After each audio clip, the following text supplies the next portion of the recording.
ایک ہے اسلامی لحاظ سے مضاربہ۔ اسلامی لحاظ سے مضاربہ یہ ہے کہ آپ کا پیسہ ہے اور میں اس پہ بزنس کر رہا ہوں اور پروفٹ ہمارا آدھو آدھ ہے، یہ جتنا بھی ہم طے کر لیں۔ انویسٹمنٹ ایک بندے کی ہوتی ہے، کام دوسرے بندے کا ہوتا ہے، اور اس پہ جو پروفٹ کی ریشو ہوتی ہے وہ آپس میں طے کر لی جاتی ہے۔ یہ اسلام اس کو جائز قرار دیتا ہے، اسلام میں یہ جائز ہے، لیکن اس میں دونوں نفع اور نقصان کے پارٹنر ہوتے ہیں۔ اگر نفع ہوا ہے تو بھی ہم دونوں حصے دار ہیں، اگر نقصان ہوا ہے تو آپ کا پیسہ گیا، میرا وقت گیا۔ یہ نہیں ہوگا کہ آپ کہیں جی میں نے تو آپ کو 20 لاکھ دیا تھا، نقصان ہوا ہے تو آپ میرا تو 20 لاکھ پورا کریں ہر صورت میں، نہیں۔ نقصان ہوا، آپ کا پیسہ گیا، میرا وقت گیا، میری محنت ضائع گئی۔ یہ ہوتا ہے مضاربہ اسلامی اعتبار سے۔ لیکن بینک اکاؤنٹ مضاربہ یہ نہیں کرتا ہے۔ اس میں آپ نے ان کو 2 لاکھ دیا ہے، 10 لاکھ دیا ہے، 5,000 دیا ہے، 2,000 دیا ہے، اس پر انہوں نے آلریڈی طے کیا ہوا ہے کہ آپ کو اتنے پرسنٹیج پروفٹ دینا ہی دینا ہے۔ اس میں آپ کو وہ اپنے نقصان کا حصے دار نہیں بناتے ہیں۔ آپ مانیں گے نہیں، کون ہے بندہ جا کے بینک میں پیسہ رکھے اور بینک بولے جی ہمیں نقصان ہو گیا اور مان جائے؟ کسی نے ماننے نہیں ہے۔ اس لیے بینک نے ایک ریشو رکھی ہوئی ہے کہ آپ ان کو ان کے ہاں 5 لاکھ، 10 لاکھ، 2 لاکھ، 1 لاکھ، 10,000، 1 کروڑ آپ ان کے اکاؤنٹ مضاربہ میں رکھیں، اور وہ آپ کے اس پیسے سے بزنس کریں گے۔ اور بینک کا جو میجر بزنس ہے، یہ بھی ایک یعنی انویسٹمنٹ کرتے ہوئے یہ بھی دیکھنا ہوتا ہے کہ آگے کا بزنس کیا ہے۔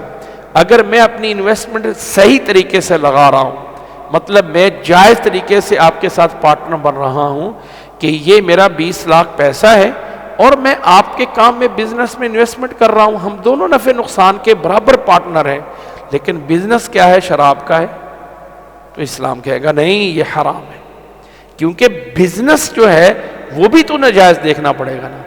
اب بینک میں ہم اگر 10 لاکھ رکھ دیتے ہیں اس مضاربہ اکاؤنٹ میں، تو بینک کا بزنس جو میجر بزنس ہے، وہ بینک کا بزنس یہ کہ بینک پیسہ دے کے اس پہ قرض دے کے اس پہ سود لیتا ہے۔ آپ کا اور میرا پیسہ جو اس کے مضاربہ اکاؤنٹ میں جائے گا، وہاں سے بینک اس پیسے سے جو پروڈکٹ بنائے گا، بینک کوئی خود فیکٹری یا مل نہیں لگاتا، بینک جو ہے فیکٹریاں اور ملنے والوں کو قرضہ دیتا ہے۔ بینک جو ہے اس کا مین پروڈکٹ یہ ہے کہ پیسہ لگا کے اس کے اوپر پیسہ اس نے لینا ہے۔ جب اس کا بزنس بنیاد خود اسلام کے مطابق صحیح نہیں ہے، نمبر 1۔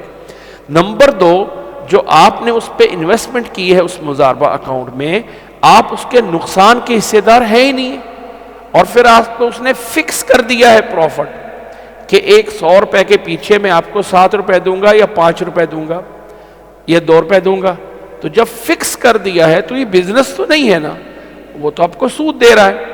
اس لیے جو بینک کا مضاربہ ہے، یہ بہت بڑی ایک افسوسناک بات میں سمجھتا ہوں، ہمارا بہت بڑا المیہ ہے کہ مسلمان ممالک میں بھی یا مسلم ملک میں بھی جو اسلام کے نام سے بنا ہوا ملک ہے، جو 75 سال سے اسلام کا نام لے کے بنا ہوا ملک ہے، ہمارے پاس اس وقت کوئی ایسا بینک نہیں ہے جس کو ہم 100% کہہ سکیں کہ یہ اسلامی کام کر رہا ہے۔ تو بینک میں انسان نے اگر اکاؤنٹ اوپن کرانا ہے تو آپ کرنٹ اکاؤنٹ اوپن کرائیں، جس میں آپ کا پیسہ آپ کا ہے، بینک آپ کو آپ کی ہر ٹرانزیکشن پہ کچھ نہ کچھ فیس چارجز کرتا رہے گا، آپ کا اپنا پیسہ رہے گا اور آپ اپنے پیسے کے مالک ہیں، جب چاہے نکال لیں، جب چاہے رکھ دیں۔ یہ مجبوری میں یا آپ آج کل پیسہ کہیں بھیجنا ہے اور لینا ہے تو ہمارے پاس کوئی ایسا سسٹم نہیں ہے، کہیں نہ کہیں ہمیں بینک کو درمیان میں ایز اے ٹرانزٹ کرنا پڑے گا کہ اس ٹرانزٹ بنا کے میں یہاں اس کے گیٹ وے سے فلاں تک پہنچ سکتا ہوں، تو وہ ہماری مجبوری ہوگی۔ اس مجبوری کے تحت رہتے ہوئے ہم اس بینک اکاؤنٹ کے کرنٹ اکاؤنٹ کو یوز کر سکتے ہیں۔ جہاں تک مضاربہ ہے یا باقی چیزیں بتائی ہیں، ہمیں ان سے بچنا چاہیے۔ اللہ آپ کو ذائقہ عطا فرمائے۔